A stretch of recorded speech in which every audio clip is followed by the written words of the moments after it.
Here we're standing in front of the Bank of New York building. This is the third Bank of New York building on this site, built in 1920. The Bank of New York moved here in 1797, but it was founded in 1784 at the Merchants Coffee House down on Wall and Water Street.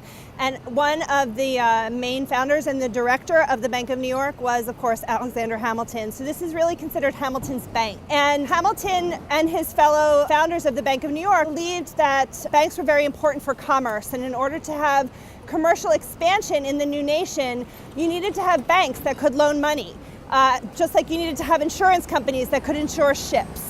And so Hamilton really pushed for a bank here in New York, although a lot of American citizens at the time were distrustful of banks. They didn't believe that money should make money. They believed that industry, that people should make money, and that money should be earned from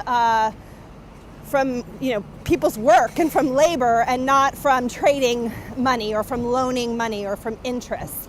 But at the same time, as I mentioned, banks were very important in terms of really fostering commercial expansion, which of course was very important to Alexander Hamilton. That said, a bank needed to be chartered. You actually needed to get a charter from the state. And so they worked for that in order to establish the Bank of New York here in New York.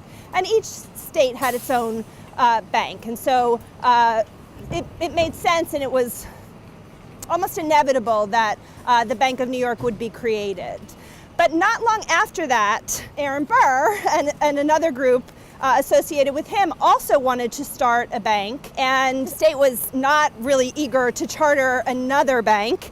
And so Aaron Burr and his group instead formed a water company. Now, New York in the 1790s, when they established their water company, the Manhattan Water Company, didn't really have a very reliable source of water, and this is a big problem. It was a problem when there would be epidemics, that there was not clean water, there was not pure water. They were still relying on the same wells that they had used in the 17th and 18th centuries, or early 18th century, and the water system just was not adequate for a rapidly growing city. And so there were all kinds of efforts to get the city to assume this big public works project in terms of creating a reliable water system where they would draw water from the Bronx River up in Westchester and bring it down into the city. But the municipal government wasn't all that interested in putting out that amount of money in order to establish a true water system. So Aaron Burr wrote up a charter for the Manhattan Water Company to establish a water system for New York. And he was very canny, and he wrote in this charter a kind of a loophole that people didn't really notice at the time, that said that any money left over from this water company could be used for other purposes, including being loaned out at interest. So guess what? He started a bank, and the bank, the Manhattan Water Company, did very little to actually provide good water to New York City. It wasn't until the 1840s with the Croton water system that you actually finally had a good water system in New York. The Manhattan Water Company laid 6 miles of pipe. They did it on the cheap.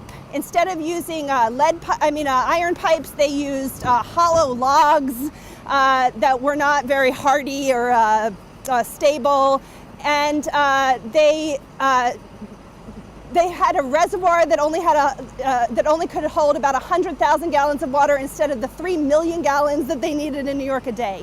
And so the water company was not very successful. The bank, however, was. And not long after they established the water company, they kind of dropped it. And the Manhattan Bank went on to become a very large bank, eventually merged with Chase, and became the Chase Manhattan Bank. And in fact, the building directly across the street from the Bank of New York is the Chase Manhattan Bank, or was built for the Chase Manhattan Bank. So even though Alexander Hamilton and Aaron Burr ended up ending tragically, and they did not get along very well over the course of their lives, as we know, their banks coexisted side by side here on Wall Street for almost 100 years.